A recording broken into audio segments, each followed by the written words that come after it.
bonjour à toutes et à tous, bienvenue. Des discussions en cours à Londres. Ce n'est pas aux Européens, ce n'est pas à la France de dire au Royaume-Uni le choix qu'il doit faire.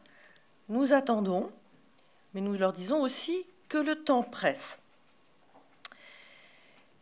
Le temps presse et de la même manière qu'on a eu un Brexit par accident, disent certains, on peut très bien arriver à la situation où il y aurait une absence d'accord par accident et donc une sortie sans accord. Nous nous y préparons conjointement avec la Commission européenne. Le Brexit, ça n'est pas une bonne nouvelle, quelle que soit la forme qu'il prendra.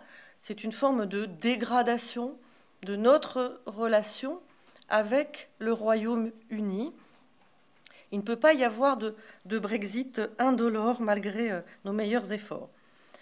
Je ne l'ai pas dit parce que cela tombe sous le sens, c'est parce que c'est un choix qui revient aux Britanniques, mais si leur volonté était demain de rester dans l'Union européenne, la porte reste naturellement ouverte. Pour moi, ces propos posent des questions.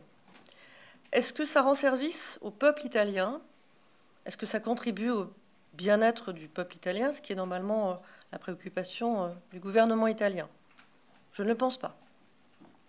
Est-ce que ça change quoi que ce soit à la situation politique française?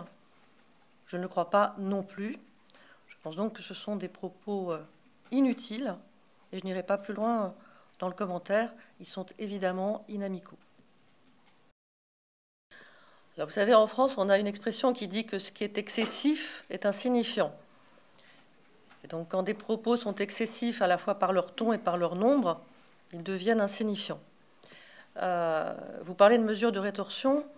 Ma réponse est que notre intention n'est pas de jouer au concours de celui qui est le plus bête. Nous avons beaucoup de choses à faire avec un voisin important qui est l'Italie. Nous voulons continuer à pouvoir travailler. Est-ce que pour autant le climat permet toutes les visites ministérielles comme si de rien n'était? Je me rendrai en Italie quand le climat sera apaisé.